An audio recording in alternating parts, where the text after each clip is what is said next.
Guys, स्वागत है आपका हमारे YouTube channel Indian traveller pro में। और इस वीडियो में हम भाई आपको घुमाने के लिए ले जाने वाले हैं आगरा की एक और शानदार जगह, जिसे अकबर के मकबरे के नाम से जाना जाता है। ये जगह आगरा शहर में स्थित है और ये आगरा के अंदर सिकंदरा नामक जगह पर स्थित है। ये हमारे घर से मात्र 4 किलोमीटर दूर है, इसलिए आज हमने यहाँ विजिट करने का प्लान बनाया। तो चलिए आगे बढ़ते हैं। देखो सारी रुक जा, 1 मिनट करना पड़ेगा।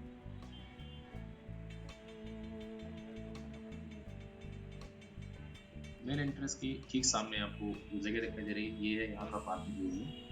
यहाँ पर आप अपने व्हीकल को पार्क कर सकते अरे हैं। बन गई। पार्किंग एरिया के ठीक सामने आपको दिखाई दे रहा होगा टिकट काउंटर, ये राइट हैंड पर है।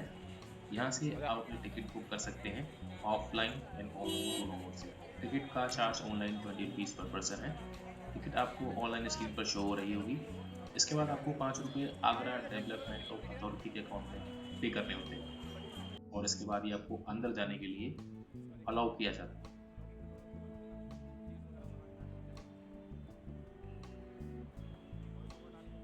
सामने आपको ये जो टूटी इमारत दिखाई दे रही है, ये सिकंदर लोदी का मकबरा है। सिकंदर लोदी ने 1504 में आगरा शहर की स्थापना की थी और इन्हीं के नाम पर इस जगह का नाम सिकंदरा पड़ा। इस इमारत के नीचे एक बेसमेंट है, इसके अंदर जाने का रास्ता गवर्नमेंट के द्वारा बंद कर दिया गया। इस इमारत में चारों तरफ 8 दरवाजे हैं और आठों दरवाजों का रास्ता एक मुख्य कमरे में जाकर मिलता है। आप देख सकते हैं ये इमारत पूरी तरह से बड़े बड़े पत्थरों और रेड सैंडस्टोन से बनाई गई है।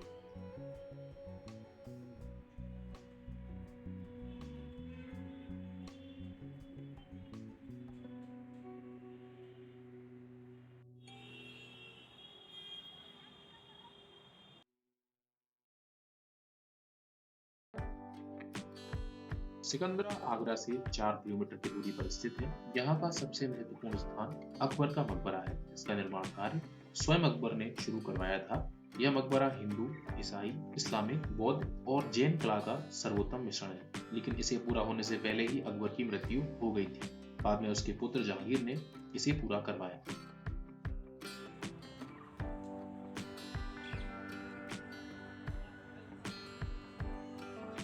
सामने आपको जो 2 मंजिला इमारत दिखाई दे रही है, इस इमारत को कांच महल के नाम से जाना जाता है। इस बिल्डिंग का निर्माण अकबर के बेटे जहांगीर ने 1605 से 1618 के बीच में करवाया था। इस बिल्डिंग को जहांगीर का गेस्ट हाउस कहा जाता है। अकबर के मकबरे के निर्माण के समय जहांगीर इसी जगह पर रेस्ट किया करता था और इसी जगह से अकबर के मकबरे के निर्माण के सभी कार्य को यहीं से देखा करता था। आप इस 2 मंजिला इमारत पर बनी नक्काशी को देख सकते हैं। कहा जाता है कि फुल मून नाइट यानी पूर्णमासी की रात को इसके ऊपर लगी नीले रंग की ये नक्काशी चमका करती है। शानदार निर्माण शैली का बेहतरीन नमूना आप इस मकान पर देख सकते हैं। सामने की ओर आपको बाहर निकली हुई जो खिड़कियां दिखाई दे रही हैं, ये डिजाइन राजस्थानी डिजाइन है और इसके चारों ओर आपको जो सिराही और पिलर्स बने हुए दिखाई दे रहे हैं, ये एक मुस्लिम डिजाइन है।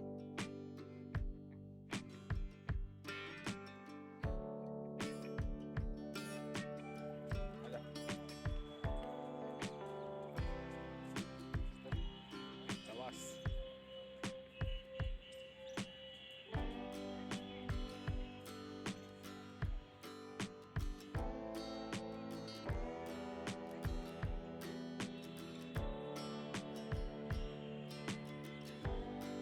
अभी सामने जो आपको गेट दिखाई दे रहा है, ये अकबर के रूम के अंदर जाने के लिए मेन एंट्रेंस है। इसे जहांगीरी गेट के नाम से भी जाना जाता है।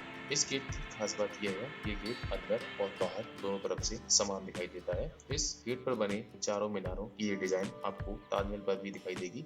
यह एक मुस्लिम डिजाइन है और गेट के मीनारों के ठीक बीच बनी दोनों छतरियां ये एक हिंदू डिजाइन है। अकबर ने 1482 में दीन-ए-इलाही धर्म की स्थापना की थी, जिसके आधार पर इस गेट पर आपको सभी धर्मों के जैन, क्रिश्चियन, हिंदू, मुस्लिम और बुद्ध सभी धर्मों की कलाकृतियां और उनके पवित्र चिन्ह आपको इस गेट पर दिखाई देंगे।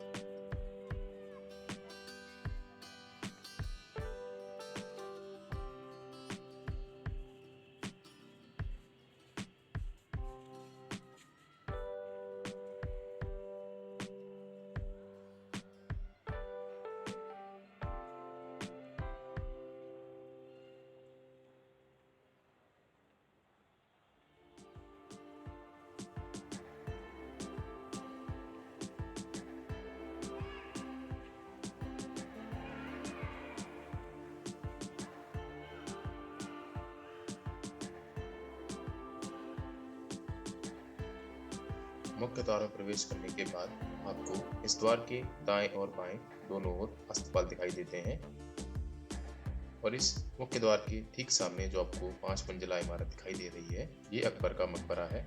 इस मकबरे के चारों ओर 25-25 एकड़ के 4 भाग हैं और इन भागों में 200 से अधिक हिरन एवं कई मोर भी हैं, जो इस जगह को काफी शानदार और प्रकृति से जुड़ी हुई बनाते हैं। अकबर के समय में इन बागों में गुलाबों की खेती की जाती थी।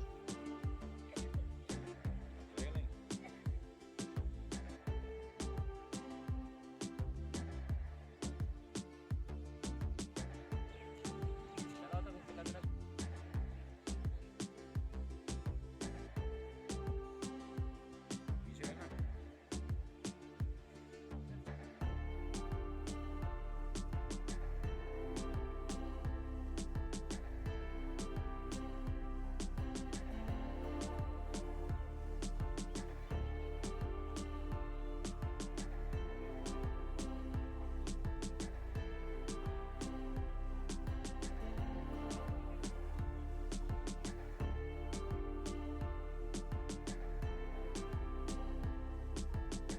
अकबर की मकबरे की लाल रंग की इमारत 19 एकड़ के क्षेत्रफल में बनी हुई है।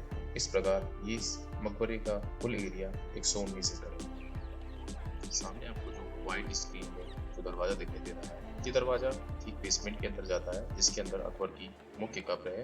अकबर का ये मकबरा चारों ओर से एक समान दिखाई देता है। इसमें मुख्य द्वार के दोनों तरफ 5-5 खाने हैं। अगर बीच वाले खाने को मिला लिया जाए तो इस मकबरे के चारों ओर 11-11 खाने हैं। और भाई साहब बहुत मज़ा आ रहा है यार, आप लोग भी आना हमारे साथ, काफ़ी मज़ा आएगा। यहाँ पर देखे जैसे जो कुछ आपको दिखाया अभी, जैसे तभी और अंदर बाकी है दिखाने के लिए, हाँ तो आपको और ये दिखाएंगे। बात। तो आप हमारे अभी तो साथ अंदर आ गए हम लोग चलिए काफी। अभी और भी ज़्यादा।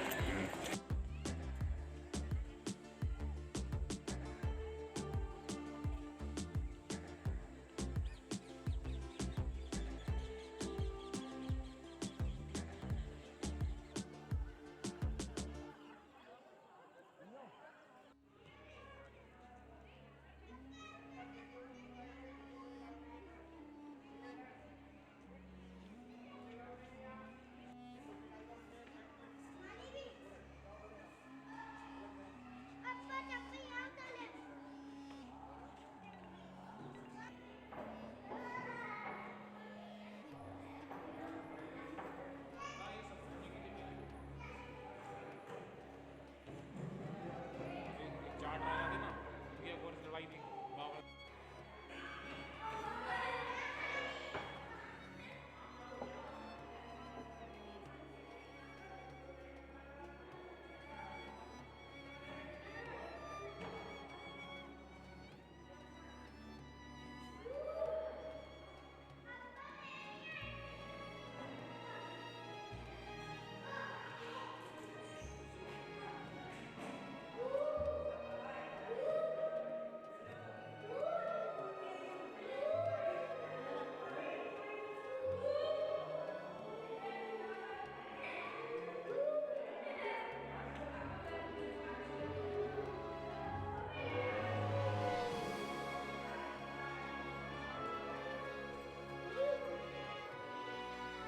अकबर की इच्छा थी कि अकबर की मृत्यु के बाद अकबर के सभी परिवारजनों की कब्रें भी इसी कब्रिस्तान में बनाई जाएं, मगर समय के साथ साथ आगे के जो भी शासक की मृत्यु होती गई, उनकी कब्रें वहीं बनती गई। इसके चलते यहाँ की 40 कब्रों में से 36 कब्रें अभी भी खाली हैं। शेष 4 कब्रों में अकबर के साथ उनकी 2 बेटियां और औरंगजेब की एक बेटी की कब्रें हैं।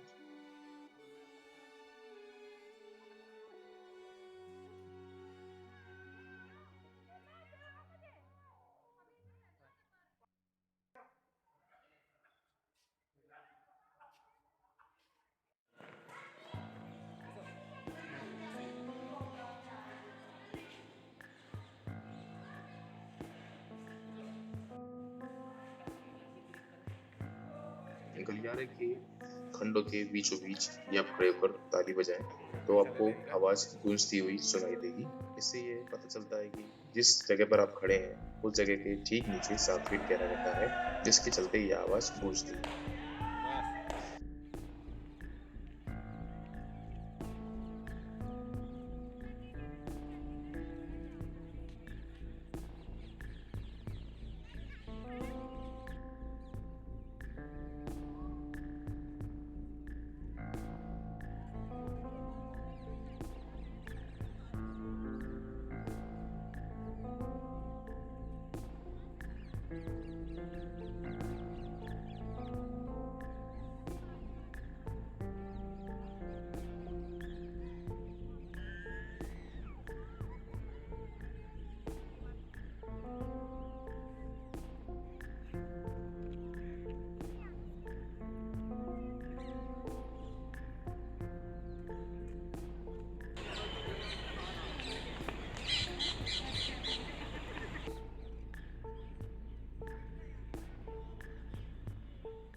जानकारी समाप्त होती है। उम्मीद करते हैं आपको ये जगह पसंद आई होगी और आप इस जगह पर घूमने जरूर आएंगे।